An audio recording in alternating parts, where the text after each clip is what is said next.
राजस्थान। नमस्कार दोस्तों, RPG classes में आपका हार्दिक स्वागत। राजस्थान का भौगोलिक स्वरूप व भौतिक, हमने राजस्थान के विस्तार पढ़ा। उसमें जो क्लास की जो टेक्निकल है वो थोड़ी सी पूरी रहने के लिए उसमें मैं ये ऐड करने वाला था, लेकिन क्लास थोड़ी सी टेक्निकल प्रॉब्लम के कारण उसमें ये क्लास ऐड नहीं हुई। तो कोई बात नहीं, मैंने पर्सनली ये क्लास वापस जो है रिकॉर्ड करके आपको वापस देने की कोशिश की है। तो देखिए, राजस्थान का भौगोलिक स्वरूप व भौतिक प्रदेश आपको आज बताऊंगा मैं, यहाँ से प्रश्न किस प्रकार आते हैं।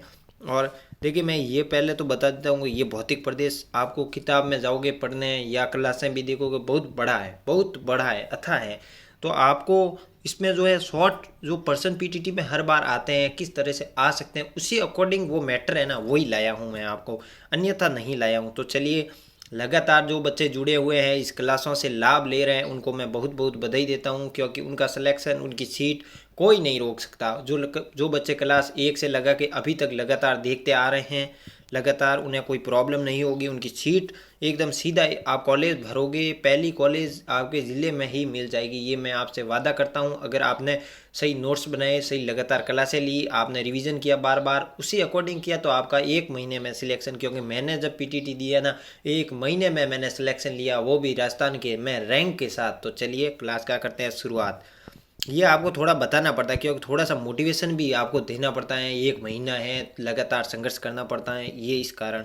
सर्वप्रथम भौतिक प्रदेशों में बांटने का प्रयास। अब देखिए, ये सर्वप्रथम जो राजस्थान को है भौतिक प्रदेश, ये सीधा प्रश्न आएगा, सर्वप्रथम राजस्थान को भौतिक प्रदेश में किसने बांटा? तो प्रथम प्रयास जो है वीसी मिश्रा, किसने किया? वीसी मिश्रा। तो देखिए, इनकी पुस्तक थी राजस्थान का भूगोल। इन्होंने किस प्रकार बांटा, देखिए मैं बता देता हूँ। पहले समझाने के लिए हैं आपको, नहरी क्षेत्र में, पश्चिम शुष्क मरुस्थल में, अर्ध शुष्क जो है प्रदेश में, अरावली में, पूर्वी कृषि औद्योगिक कृषि क्षेत्रीय, दक्षिण कृषि प्रदेश और संबल बीहड़। आपको ये याद नहीं करना है, आपको देखिए भौगोलिक परि अब लिखना क्या है, जो याद होना चाहिए ये लिखना है आपको। सिर्फ यहाँ से ये पहले हेडिंग लगा देनी है अपने नोट्स या रजिस्टर में कि राजस्थान का माफ कीजिए भौगोलिक स्वरूप व भौतिक प्रदेश।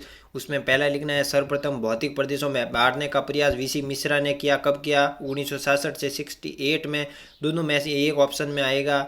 और राजस्थान का, इनकी पुस्तक थी राजस्थान का भूगोल, जिसमें इन्होंने 7 भागों में जो है राजस्थान का भूगोल बांटा। बस ये आपको इतना याद रखना है, ये आपको याद नहीं रखना है, ये आपको मैंने खाली समझाने के लिए लाया हूँ कि दूसरा प्रयास ए के सैन ने, तीसरा प्रयास रामलोचन सिंह ने, खाली इतना किया है, ये आपको याद नहीं करना है। आपको जो है वो ये वीसी मिश्रा वाला याद रहना चाहिए। अब चलते हैं अगला, हम साहित्यिक शब्दावली। जी हाँ दोस्तों, बहुत ही जो है यहाँ से सीधे प्रश्न आते हैं, सीधे प्रश्न आते हैं बिल्कुल। ये आपके लिए मैं कहता हूँ कि क्लास का ये आपने मैंने जो है आपको अब हलवा परोस दिया है, अब आपको सिर्फ खाना है। जी हाँ दोस्तों, सिर्फ खाना है।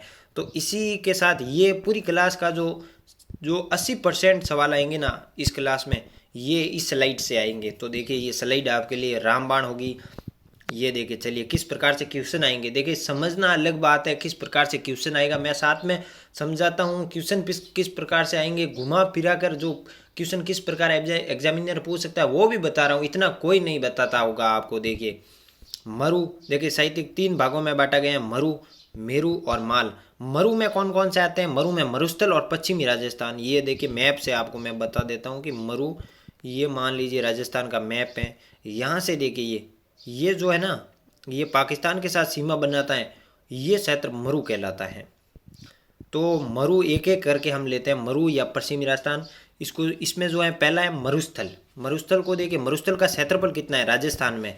तो 61.11। पहला था 58%, फिर हो गया 61। आपको ध्यान ये रखना है, प्रश्न आएगा ऐसे कि राजस्थान का मरुस्थल क्षेत्रफल विस्तार कितना है? 61.11। वहाँ पर आपको ऑप्शन मिलेंगे 61, 60.11, 61.11, 62.11, 63.11। तो आपको एग्जाम हॉल में छेद करना होगा 61.11 पर।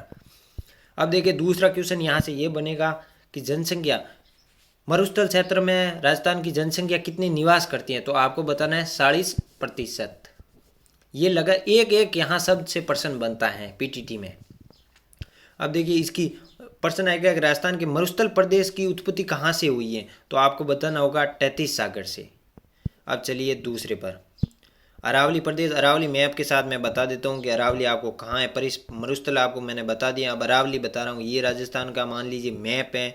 अब देखिए ये है अरावली, ये 20 में से अरावली आती है, ये है अरावली पर मरुस्थल, ये पश्चिमी राजस्थान के पास जस्ट आगे ही जो है ये अरावली है, ये अरावली। अब चलिए प्रश्न आएगा कि अरावली में, अरावली का क्षेत्रफल कितना है राजस्थान में, तो आपको बताना है 9%। पहला क्वेश्चन आप यहाँ से तय कर दीजिए। फिर आपको बताना है कि जनसंख्या, राजस्थान की जनसंख्या अरावली में कितनी निवास करती है, तो आपको बताना है 10%।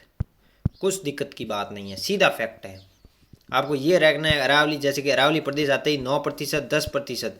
और इसकी उत्पत्ति, प्रश्न आएगा कि राजस्थान में के अरावली प्रदेश की उत्पत्ति कहाँ से हुई, तो आपको बताना है गोंडवाना लैंड से। क्लियर। आपको अब बताता हूँ मैं पूर्वी मैदानी प्रदेश, पूर्वी मैदानी प्रदेश राजस्थान में मैप के साथ भी बता देता हूँ आपको कहाँ है। ये जो क्षेत्र है ना, यहाँ ये जो क्षेत्र है मैदानी क्षेत्र, इसको जो अलवर भरतपुर ऐसे क्षेत्र जो जिले आते हैं वो पूर्वी मैदानी प्रदेश के अंतर्गत आता है। तो देखिए आपको, जब देखिए मैं पहले तो बता देता हूँ, यहाँ देखिए 39% जनसंख्या, क्योंकि यहाँ मैदान है तो यहाँ पर रहने की व्यवस्था भी जो है वो अच्छी रहती है, पहाड़ वगैरह बहुत कम है। तो देखिए पूर्वी मैदानी भाग का क्षेत्रफल है 23%। पहला क्वेश्चन छापना होगा आपको एग्जाम हॉल में आए तो ध्यान रखिएगा। यहाँ पूर्वी मैदान में जनसंख्या निवास करती है 39%। फिर आपको बताना है पूर्वी मैदानी प्रदेश का जो उत्पत्ति कहाँ से हुई, तो आपको बताना है 33 सागर। तो दोस्तों राजस्थान की स्थिति, विस्तार, भौगोलिक स्वरूप या भौतिक स्वरूप, ये हमने सामान्य परिचय कर लिया है। तो देखिए पहले तो मैं आपको बता देता हूँ कि 100% यहाँ से प्रश्न आपके पीटीटी 2023 के एग्ज़ाम में जो बीएसटीसी कर रहे हैं उनके लिए भी एक और सेम ही है, तो वो भी यहाँ से तैयारी कर सकते हैं। मैं पीटीटी वालों के लिए कह रहा हूँ, आपको जो है यहाँ भौतिक स्वरूप ये जो भी है यहाँ से क्वेश्चन जो है एक भी अपनी क्लास से बाहर नहीं आएगा, क्योंकि मुझे पीटीटी का लेवल पता है, मैंने किस प्रकार से बच्चों को पढ़ाना है, किस प्रकार से 4-5 साल के जो पेपर है वो देखे और फिर 4-5 किताबों का संग्रह करके आपके सामने शॉर्ट्स नोट, ये समझ लीजिए 5 घंटे की मेहनत आपको थाली में परोस दी है। अब वो आपको खाने की जिम्मेदारी आपकी है। फिर कभी मत कहना कि सर हमारा सिलेक्शन नहीं हुआ, आप भटकोगे। आपको करना ये है कि अपना रजिस्टर लाइए और सर ने जो एक से लगा के जो line wise serial wise class लिए उनको बस पूरा मनोयोग के साथ देखिए और नोट्स बनाइए, पीटीटी आने तक रिवाइज कीजिए। आपका सिलेक्शन ना हो जाए तो ये सर बैठे हैं आपके सामने, कभी ऐसा हो ही नहीं सकता कि सिलेक्शन नहीं होगा। तब तक के लिए नमस्कार, हम मिलते हैं अगली क्लास में। जय हिंद दोस्तों।